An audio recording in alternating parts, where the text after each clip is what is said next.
Hey, everybody. Good morning on a Monday. It is off day with Ballpark Nation. I want to send a real quick shout out to. We actually have some fans of our show, Andy, that are also Buffalo Bills fans. Well, And congrats to them. yeah, they had a night yesterday, didn't they? 3 touchdowns in what, 8 minutes or something like that, or 4 minutes, I don't know.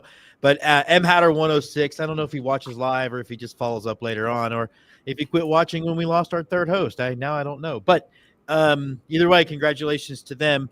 Andy, college football was played. You are not happy. Eh. Why? What about the Aggie win over Utah State does not have you a happy man this morning? I mean, I'm not unhappy. It's just, and the branding covers up my really funny quote. But I'm in a state of ennui today about A&M football. It's just, we won 44-22 over Utah State. It was fine. But it was just more of the same, and nothing happened this weekend that makes me think that this team is ready to play Notre Dame in South Bend next Saturday, or B, that it's more than the 6-6 team that I thought they were before the season started. You would hope, and the stereotype is that you see the biggest jump from week 1 to week 2, so you can excuse a lot of things from week 1. But there's some things we did better. Yes, we ran the ball better against a worse defense.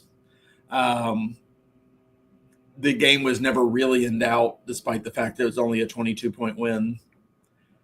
But it's just a lot of meh. And I don't have a better, I know people come for the hard-hitting analysis, but it's just more of the same. The defense doesn't look like it's going to be able to stop the run when it needs to. I'm not entirely sure that we'll be able to run the ball when we need to. The receivers still look good. Reed looks like he's taken a couple of steps from last year, and probably a couple of steps from week 1 to week 2. But just the team in general, I don't know if it's an inability to get up to play Utah State and whoever we played last week, but same UTSA. And they think they're going to turn it on in South Bend on the road, but it doesn't feel – nothing feels special about the season yet. Is there any update on Reed's injury? He left the game. You thought his dad says he's fine. Oh, we need more dad injury reports.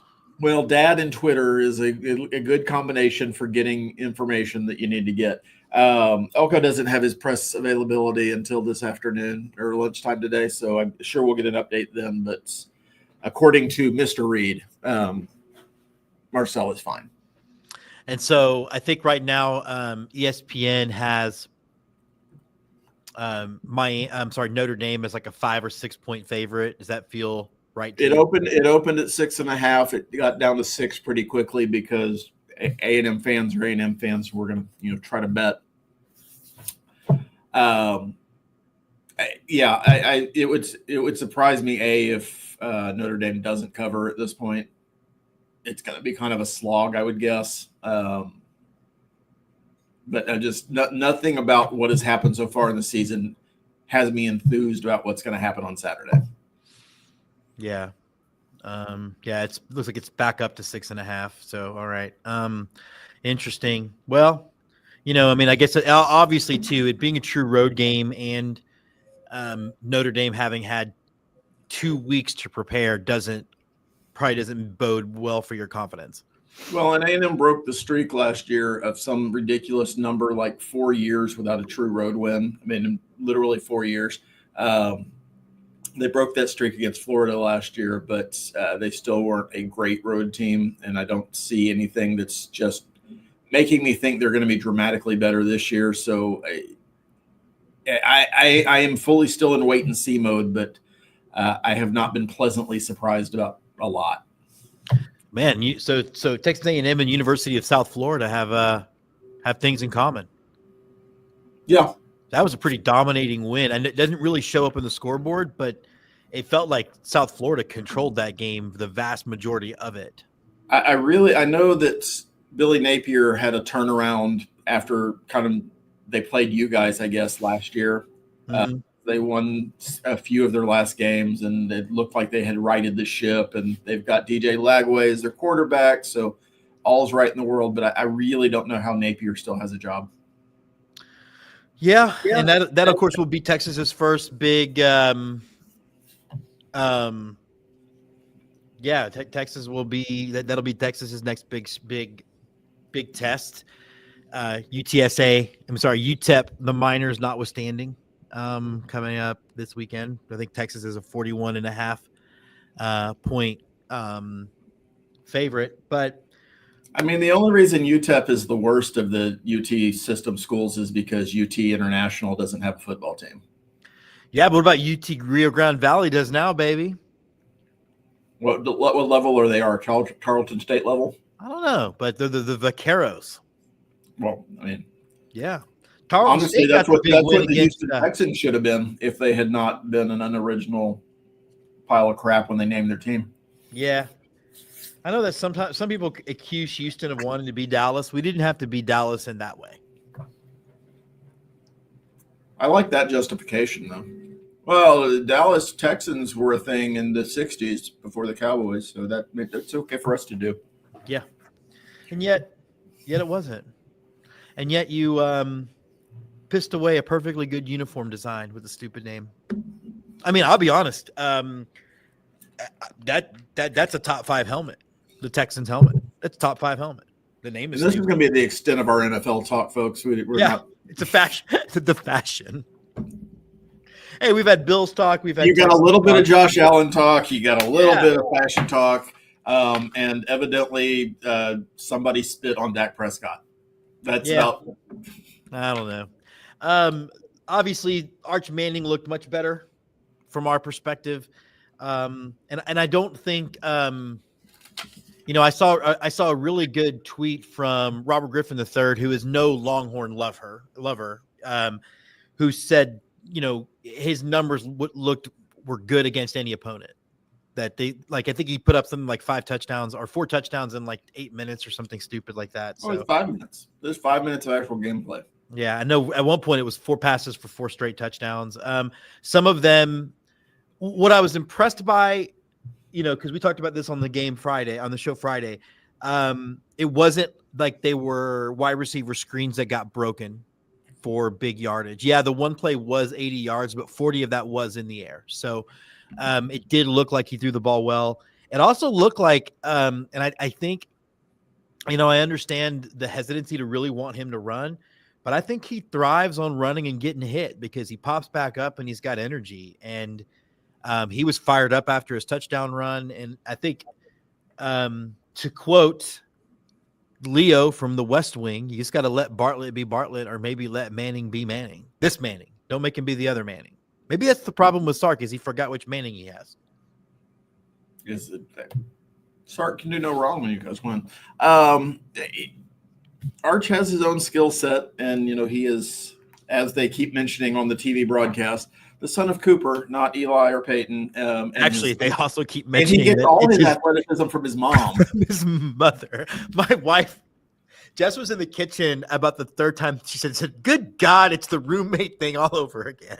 Oh, you're going to hear that literally every week because you've got to be able to explain why Arch can run and nobody else in his immediate family seems to be able to. Yeah.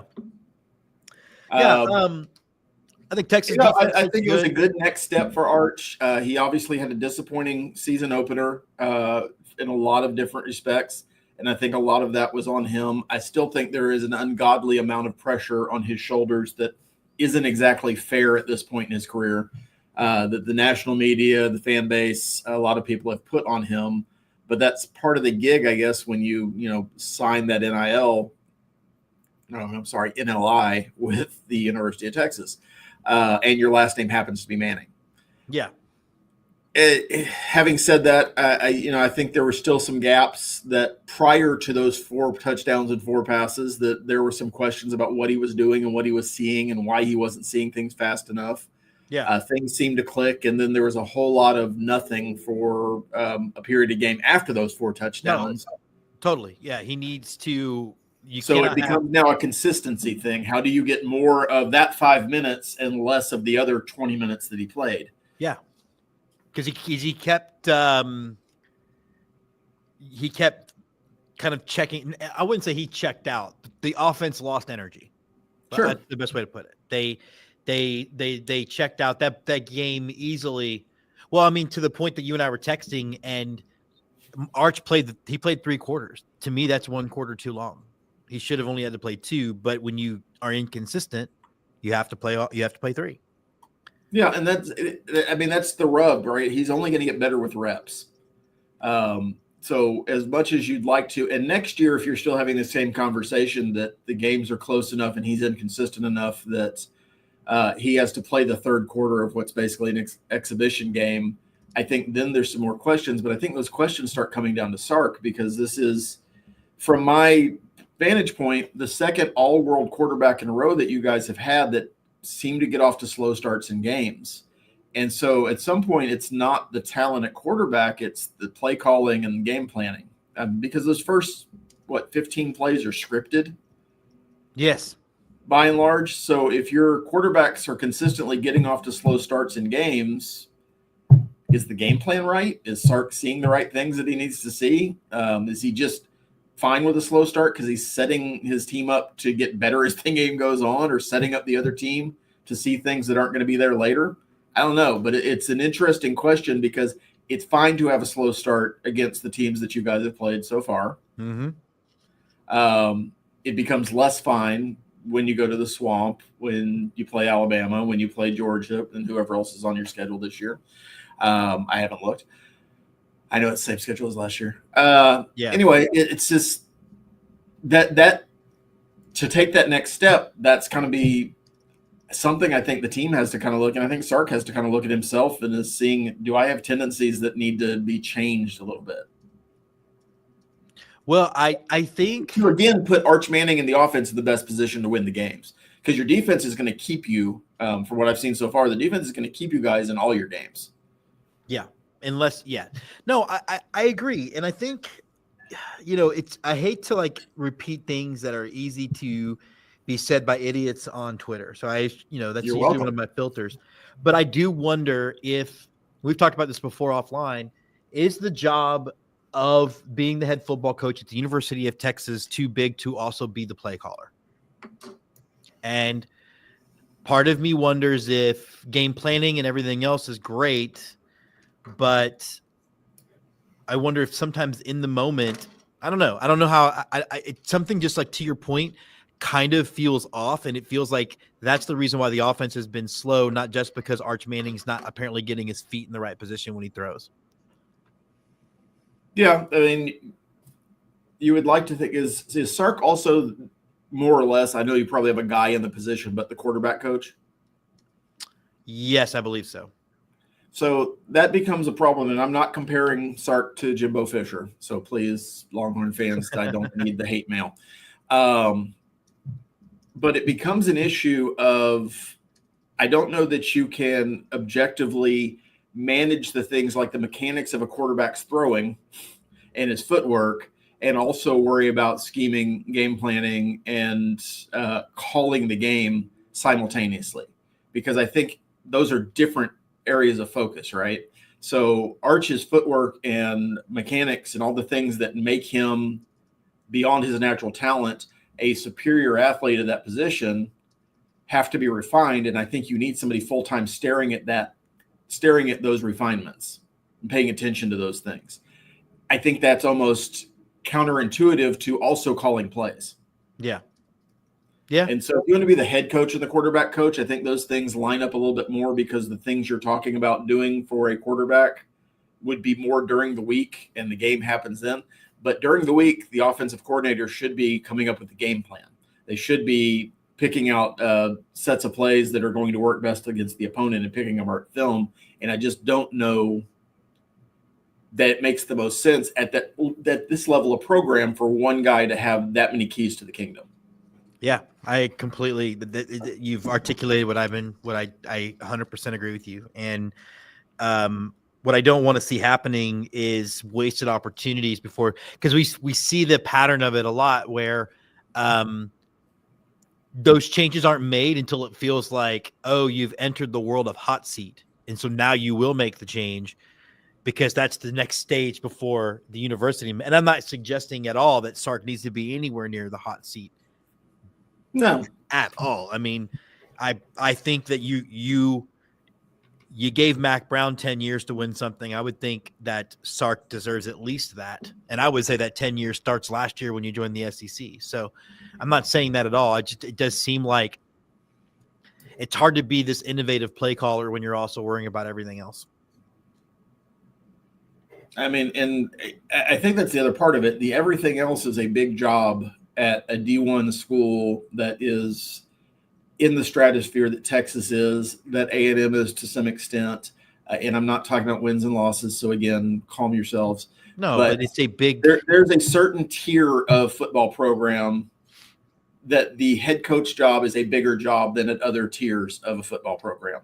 And I'll pick on Baylor. I don't think it's as hard to be Dave Aranda at Baylor as it is to be Sark at the University of Texas.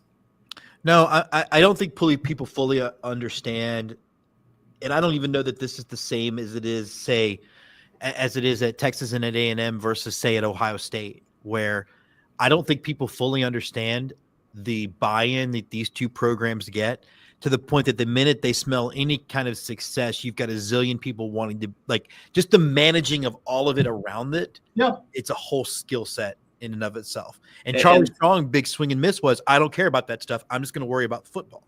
We can't do that.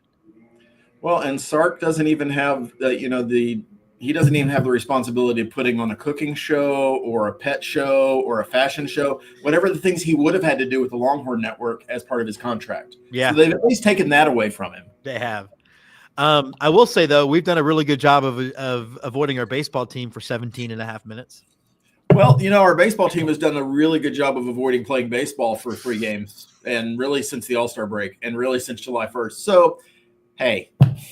Yeah. What a lackluster showing in Dallas, and yesterday had the full Astros experience in one game, beyond the ridiculous Yanni Diaz 2-base error on a strike 3 call that led to a run scoring, which I'm not sure I've ever seen that in my life, to I think 9 or 10 balls hit at over 100 miles an hour that were all outs. Like, just one of those things. But as no matter, as we wake up, the Astros have a 2.5 game lead in the division. They have a 65% chance of winning the division according to Fangraphs, and they have a combined winning percentage of teams left of 490. But that doesn't matter because it doesn't seem to matter right now. It just feels weird and off. Yeah, and I was fairly excited Saturday when I saw the lineup, and the game went our way Saturday. With Jake Myers back in the lineup, it's a really long lineup on paper. I mean, when you're batting Walker, I think he batted 6th or 7th. And Diaz batted behind him. That should be a lineup that scores runs with the names and the back of the baseball cards that those guys have. But for whatever reason, they just can't hit as a team. And I don't know if it is the easy answer of Citron and Stichter need to be elsewhere next season. I don't know if it's just an incredible string of bad luck, or if, more largely this team is just constructed really poorly. I think the truth is probably somewhere in the middle of all those things. But this is not a slump. This is a prolonged, now almost 3-month stretch of just not being able to put a stretch of good baseball together. And it's disheartening. I still think this team makes the playoffs. I still think they probably win the division, but I don't know that it matters because I think they're out in 2 games in a wild card scenario. Yeah. And it's funny because, and that's better than the alternative. I guess let's say that. That's better than not making the playoffs. Oh, definitely. Yeah. And this is one of those situations where, we talk about, does the division championship matter? I mean, to me, if you're going to lose in the first round of the playoffs. I'd rather win the division so we can at least have something to point to for the year, as opposed to, oh, we made the wild card and lost. What a waste of a year. I know that might be asked backwards to some people, but it's funny because the thing had been, we got to wait for Myers to come back, wait for Alvarez to come back, and they have both hit. Like Myers had a hit in both games, and Alvarez has clearly been doing ungodly things, and it hasn't mattered at all. One iota. No, and I think some of that is some of it's on Espada. I don't know that he's putting the best lineup that he can out there every game. I do understand, and we talked about this last time about the reason why you bat Alvarez second, but I don't think the way this team is playing right now it makes any sense to have him at second. Not with Altuve being just the hole he is right now.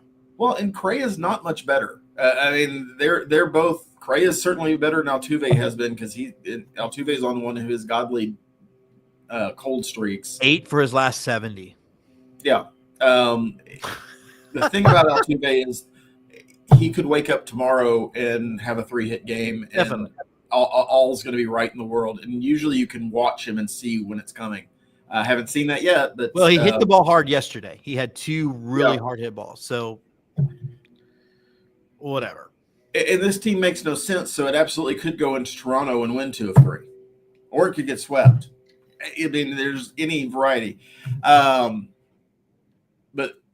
beyond this season even, and I know it's a little premature to talk that, the Astros have a lot of things they need to figure out about who needs to be on this roster, what position they need to be playing. We've talked about the glut of third baseman we're going to have when Paredes comes back. I think they've got a giant issue at catcher that we've talked about. I think the rotation is a giant question mark, and that's with the anticipated loss of Framber Valdez, which I think, honestly, from a chemistry standpoint, is going to be addition. And I know, but nobody wants to hear that because his numbers still look okay. That mess yesterday was still a quality start, by the way. Yeah, and because that's the thing we care about. That's the thing that is really and I called a bunch of people. Oh boy, there's some guy named the Fourth Coug doesn't like me. Oh, let's see. Oh, and he follows me too. That's weird. This guy wanted to trade Valdez, and I pointed out to him at the Fourth Coug, idiot, that the trade deadline is over. He's a free agent after the year, and you're an idiot, is what I told him. And he said, well, to go fuck myself. So I'm going to ask him live on air, then why do you want to trade him?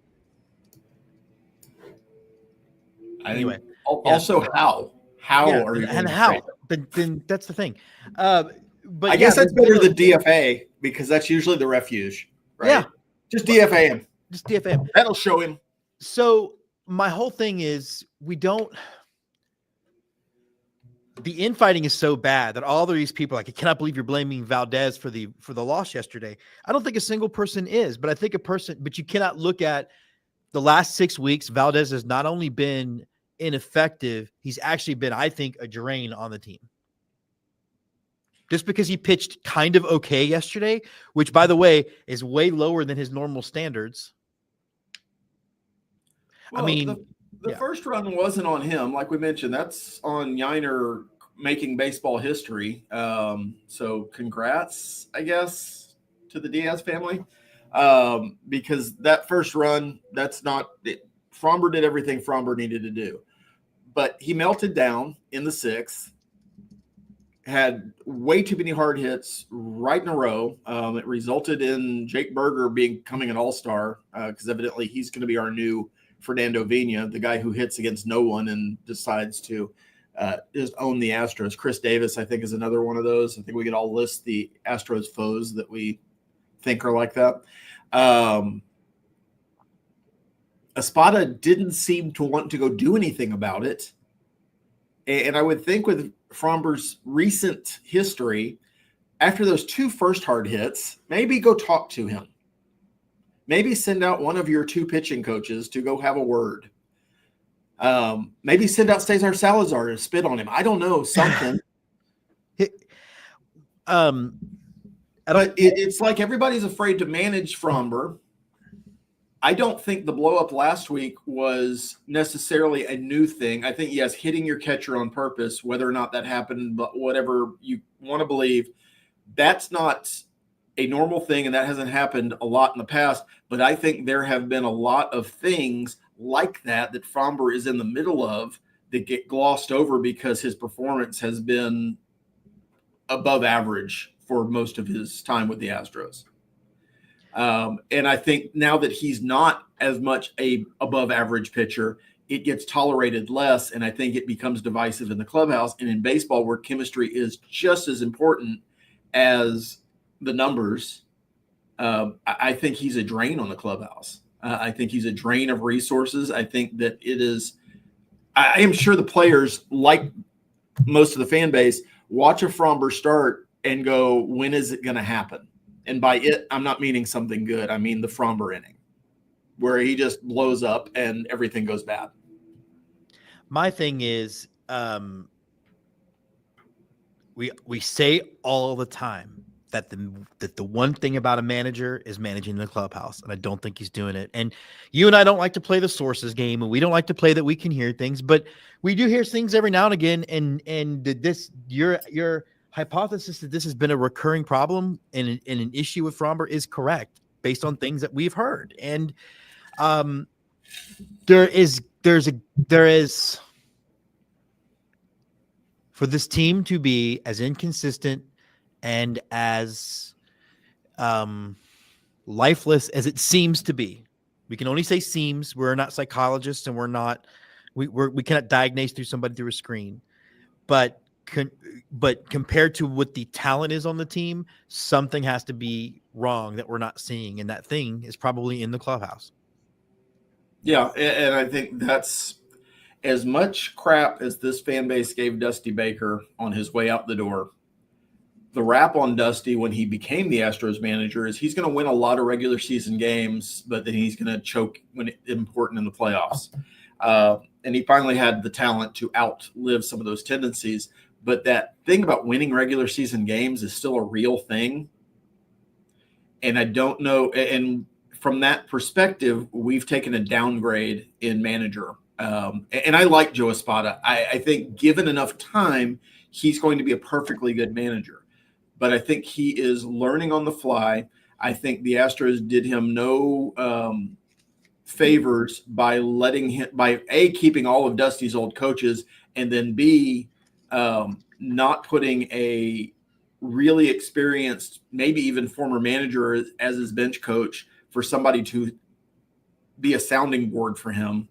And we've seen it in a year. His first year was horrendous for the first 2 months of the season before they figured things out. This year, they've been fighting a lot of injuries. And these are things that experienced managers know how to deal with and know how to manage through, the good ones at least. And I think Espada is feeling his way through. I think he really wants to be a let the guys play manager. And I don't know that this team has warranted that level of trust right now. Well, and so he needs to be more hands-on. He needs to be dealing with, if there are cancers in the clubhouse, dealing with that and letting them know that in no uncertain terms, we don't need you as much as you need us, regardless of who you're talking about. And I just don't know that he has the gravitas to do that. He doesn't have the experience to do that. I don't know if he has the personality to do it. So I think that that's one of the issues that Jim Crane and Dana Brown are going to have to decide about is if we think the talent level is right and we think the guys are right, then it's something else. And if that's Cintron and Snichter, okay. But I think it might run a little bit deeper than that. My thing is kind of where I'm at on that is that, look, you brought up the injuries. The Astros actually were playing better with the injuries. And I wonder if it's because they're playing unproven guys and Joe felt like he could – I don't know the solution. But the Astros have gotten worse as the veterans have come back. And that's weird to me. And I think you're right. I think eventually he'll be a really good manager, but the Astros are not the team for on-the-job training. Like they are in too precarious a situation, but on like this is a couple of different turnout or result changes that have us feeling completely different about this team. Maybe could be a contender for the number 1 seed and win the World Series. Like, that's how precarious things are. And it seems like we've talked about this before, where now Joe just feels like sometimes he's making in-game decisions because he believes those are things he's supposed to do, whether he really believes them or not. Like the over managing of the lefty righty thing, and then going to a guy who's hitting. Like, you should never ever pinch anybody for Jacob Melton, but it's happened because it's like his mind's telling him, I have to do something. It's weird. It is one of the most bizarre things I've seen from a contending team. And I know it's a minor, small thing in the grand scheme of things. The wholesale outfield change that happens almost every game now with defensive substitutions and pinch hits, and they're all back to back to back because he's trying to manage by action, I guess. Just, I'm going to do something and hope that this is the thing that works. And it's never worked. I haven't seen one time where you've gotten, all right, well, we're going to pinch hit Trammell, and we're going to pitch hit Cooper Hummel, and we're going to pinch hit and take out Jake Myers and do this because this is lefty on righty, and we've got it. It's never worked out. If you're going to be a guy that lets your players play, then let them play, and recognize that you have some guys on your team that are better than other guys, and some guys that are there only because you've had a horrendous amount of injuries, and they shouldn't be on a major league roster. And I'm not picking on Jacob Melton. I think it was way premature for him to be pulled up. But since you brought him up, there's never a situation where he should be pinch hitting for anybody. There's no matchup that favors him. None. He's not even a very good pinch runner. I mean, yeah. And it's the frustration I think people are hearing in both of our voices is the frustration everybody has watching this team now. It's not enjoyable. It's more of relief that they didn't screw something up when they win, and then an expectation that something's going to go bad when they lose that's just fulfilled, and that's different than it's been for the last 9 years. Yeah, I mean, I think that's a good point. Is it really is relief. This has not been very fun to it's you dread almost putting a game on because you have no idea what's going to happen. You have no idea. Like, the Astros literally scored 3 runs against Jacob deGrom and then scored 2 runs against the rest of those guys yesterday. Like, what? It just, there's no logic to what's going to happen. And I don't know. I believe if the Astros don't win the division, and I'm of the opinion they don't win the division, it should cost a spot at his job. And the hitting coach is their job. And I don't think that they're bad coaches, and I don't think that they're a bad manager, but it seems like maybe a different voice is needed. We talked a little bit about that in the football thing, about how sometimes it's just, Snichter and Cintron have been, right, since 2018, they've been the hitting coaches. Yep. That's a long time. At some point, your message gets stale. Whether it's the right message or not is immaterial. Sometimes you need a different person to deliver that message. And so that's where I'm at. I think – I have a feeling Crane will do stuff like that. I have a feeling. I don't know that even Dana Brown's job will be safe because Jim Crane, I think, 2 things. One, knows that this team is way more valuable for him when it's winning. And we've already talked about the fact that he has got real estate designs on the area around the ballpark that are much bigger than just baseball. And that stuff falls apart real quick if your team isn't winning. Yeah. I think Brown is probably on a little bit safer ground if I'm just looking at this logically, and believe me, logic has very little to do with the hiring and firing of front office personnel. I'm fully aware of that. Only from the standpoint that last summer, Dana Brown took control of the day-to-day operations of the team for real. I know he had the title longer than that, but Reggie Jackson isn't with the organization because Reggie Jackson was no longer making recommendations on personnel. Jeff Bagwell, as much as people want to hate his front office escapades, has not been making front office recommendations or even been asked his opinion on things in a while because Dana Brown was given those reins. So I don't know that anybody could plan for the amount of injuries. If I think Jim Crane is going to hold something against Dana Brown, it's the inability to get Dylan Cease at the trade deadline, even if that was the right call, because that's the kind of thing I think Jim Crane would be like, I want that frontline guy. Well, let me ask you this. Why is James Click not here anymore? James Click is not here, not because of anything other than he defied Jim Crane directly, and then was told, okay, That's my point. You're staking your career on this move. So for all we know, Dylan Cease is that same situation, because we know that Jim Crane had told he wanted the center fielder and didn't get one. And then all of a sudden you don't have James Click anymore. So it makes you wonder because the other thing too is, and it worked, like that's the problem, is it worked out Correa over getting Arenado, but they swung and they muffed the Arenado trade in the offseason by leaking the Tucker trade first. That's what caused Arenado to deny the to not waive the no trade clause. And I understand that it worked out better for the Astros in the end, but it still doesn't show you anything but incompetence in how you got your job done. Just because it accidentally works out doesn't make it mean that the process was good. Yeah. Like I said, I think there's a lot of things that are going to have to happen in the off season. I do think your point about different voices is valid. And, it was making me think that at some point we've accepted that Jose Altuve is probably going to be a Hall of Famer. I think it's a really good chance for everybody, except for the most rabid of Yankees and Dodgers fans who think that he should be crucified, understand that he's going to be that guy 5 years after he retires. But I think you have to have somebody in the clubhouse who is willing to tell him, you have to stop doing this thing that you're doing, whatever it is. You have to look at your mechanics about this thing, because I think he's become a little bit of a sacred cow that you don't have a conversation with about his hitting, because he'll figure it out, because he always has. I think a new set of eyes, a new voice would go a long way towards repairing some of that. Because as you mentioned, we hit Jacob deGrom really well for a start against Jacob deGrom. You got 3 runs off of him. That's this season. That's practically unheard of. And then you proceed to let Patrick Corbin no-hit you for 5 innings. And you could chalk that up to saying, well, every pitcher has a game, blah, blah, blah. Corbin's not a bad pitcher historically. He's had a bad – we have been no-hit deep into games dozens of times this year. Dozens of times against nobodies. We were perfect. The Baltimore game. Yeah, that ultimately is approach, and that's a team-wide approach. Yeah, so I saw somebody make a joke on Twitter the other day that it was like, and it was like, all right, here comes Altuve, and all of a sudden we're in a no-2 count, and that's how it's been.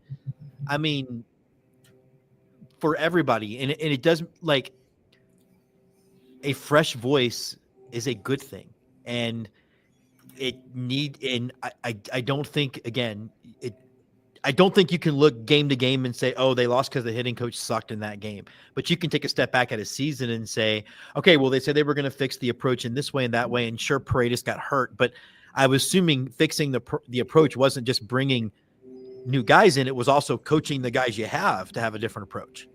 Yeah. It wasn't. that was the justification for bringing in Paredes, or acquiring Paredes, bringing in Walker, because both those guys see a lot of pitches. Paredes did that until he got hurt. Walker has actually regressed in that way, because I think he's pressing just like the rest of the team is pressing, because they're all trying to hit 5-run home runs every time they're at bat. And again, that's the manager. That's the coaching staff. You've got to start dealing with these personalities, and I don't know what the answers are, but what they're doing right now isn't working. Well, and I'll challenge Correa, because Correa had said something about, like, and again, I like, you and I are really good, I think, about being humble enough to know that we don't know, right? All we can do is say what we think as fans. We're not going to talk up here like we think we know more than Cintron or Snick or any of those guys. But Correa said you can't change the approach because aggressive hitters need to be aggressive. Well, you're not the same guy you were 10 years ago. Like, at some point, you also have to evolve, because pitchers know I'll just throw you. I mean, how many times we saw Correa strike out so many times in this slump, swinging at balls in the other batter's box. Like, you also have to adapt and change your approach as you get older, and realize that in some cases your skill sets are diminishing. Altuve's not the same guy as he was in 2013 or 2015 or 2017. Yeah, and I'll be happy to see, Correa have a full season here in Houston next year, but I will also be sad that I know that I'm going to be watching the Correa called third strike more often than not, because that's something that's been part of his career, his entire career. You talk about adjustments. There's one that hasn't been made, and I think at some point you're a player at such a level, such a stature, that nobody's willing to call you on stuff. That doesn't excuse, why you allow Yainer Diaz to swing wildly at things that no human being can hit. Well, look, Altuve can be coached.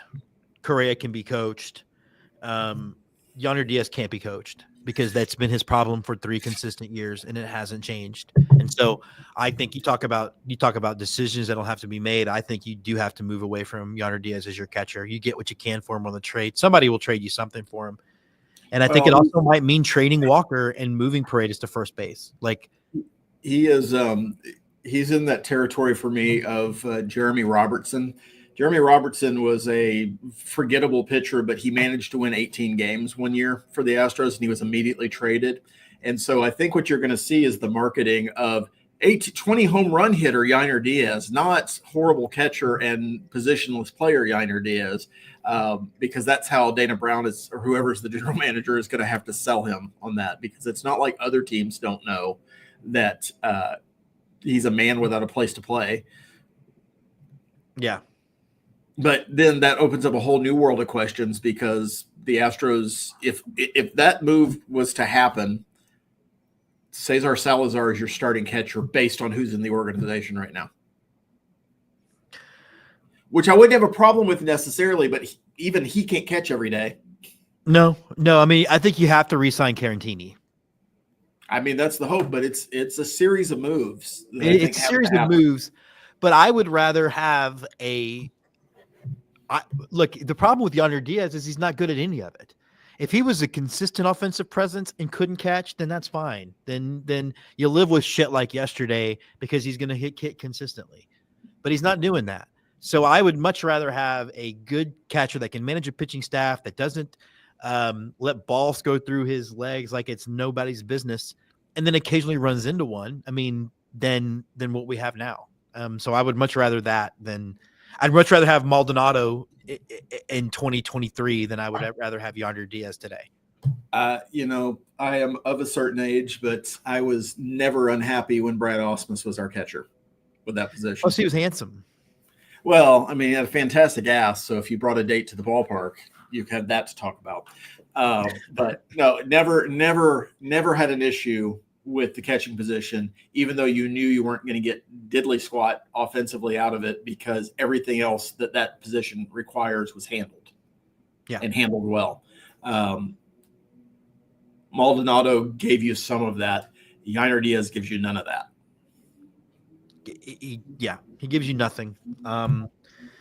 Although I guess what he does give you is a physical presence, because there's no way that Fromber would have thrown a ball into his chest, because I think Yainer might have broken him in half. So there's that.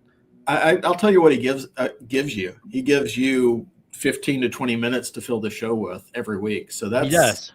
We appreciate him for that standpoint. All right, so we do actually need to go. But real quick, look, we both saw The Conjuring. I'm a big fan of that franchise. I think it's the most solid horror franchise, top to bottom, maybe outside of Scream, as far as none of the movies are terrible. They're all at least pretty good.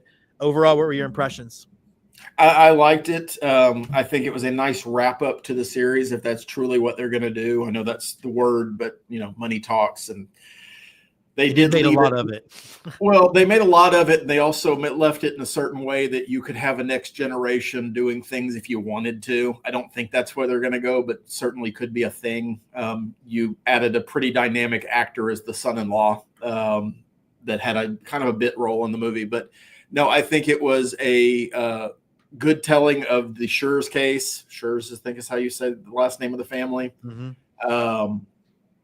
I think that Patrick Wilson and Vera Farmiga, I can never say her name right, are incredible in the roles. If you are into horror and you need some sort of universe to live in, this is as good as any that's been put out.